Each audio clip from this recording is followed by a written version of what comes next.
Hello boys and girls, it's Aunty Mimmi here. Today our fun little book is called Mr. Nosy. Sounds great, doesn't it? If you've not already subscribed to the channel, please do so now. Then sit back, get comfortable and let's begin. Mr. Nosy liked to know about everything that was going on. He was always poking his nose into other people's business. Mr. Nosy was the sort of person who, if came upon a locked door, couldn't resist looking through the keyhole just to see why the door had been locked.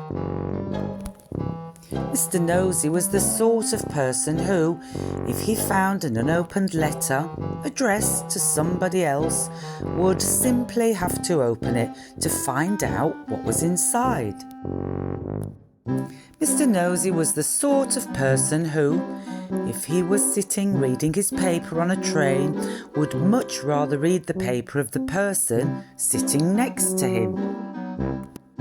Naturally, as you might well imagine, Mr. Nosy was not very popular. People did not like the way in which Mr. Nosy would peek and pry into their affairs. They did not like it at all. But did that stop Mr. Nosy peeking and prying? It did not. Mr. Nosy lived in a funny, tall, thin house in a place called Tiddletown. The people of Tiddletown decided that Mr. Nosy was becoming much too nosy, and so they held a meeting to discuss what to do about him. "We must find some way of stopping him being so nosy," said Mr. Old Chips, the town carpenter. "That's right," said Mrs. Washer, who ran the Tiddletown laundry. "He needs to be taught a lesson." "If only we could think of a way to stop him poking his nose into everything," said Mr. Brush the painter. And then a small smile spread over his face. "Listen," he said, now grinning, "I have a plan."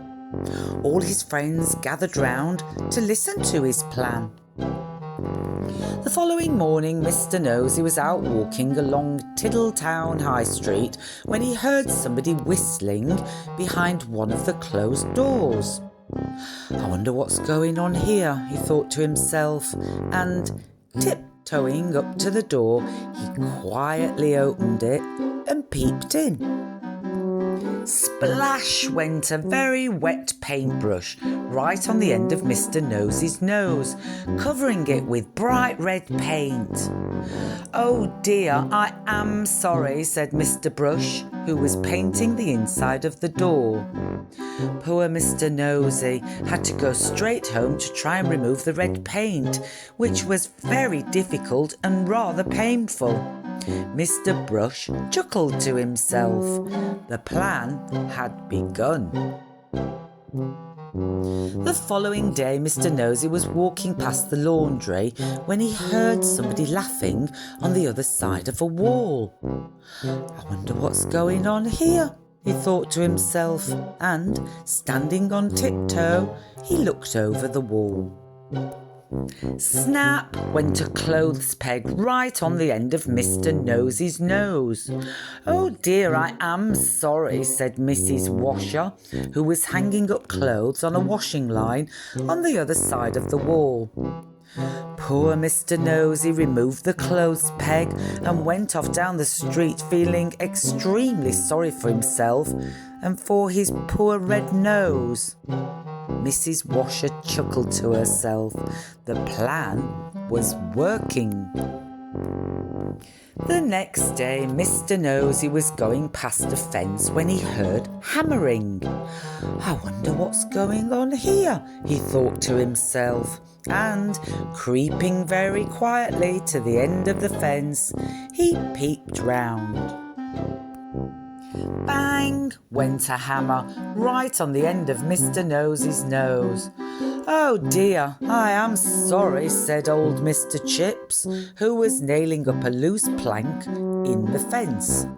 Poor Mr. Nosy had to go home immediately and bandage his poor red sore nose. Mr. Chips grinned a broad grin. The plan was working very well indeed.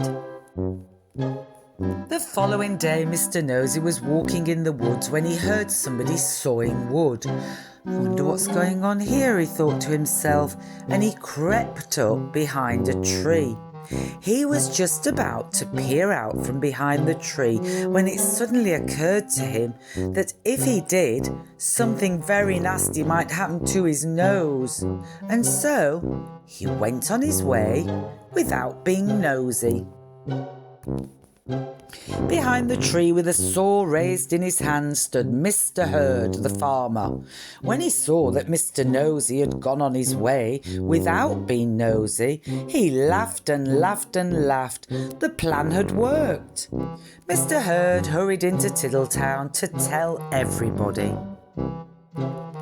The plan really had worked, because after that Mr. Nosy stopped being nosy and soon became very good friends with everybody in Tiddletown. And that is the end of the story, except to say that if you are ever tempted to be as nosy as Mr. Nosy used to be, you'd better expect one thing: a sore nose. Well, that was a funny little book today, wasn't it, boys and girls? I do hope you enjoyed it as much as I did. As always, I want you to be kind to one another, look after one another, and try and have some fun every single day. Until next time, bye-bye.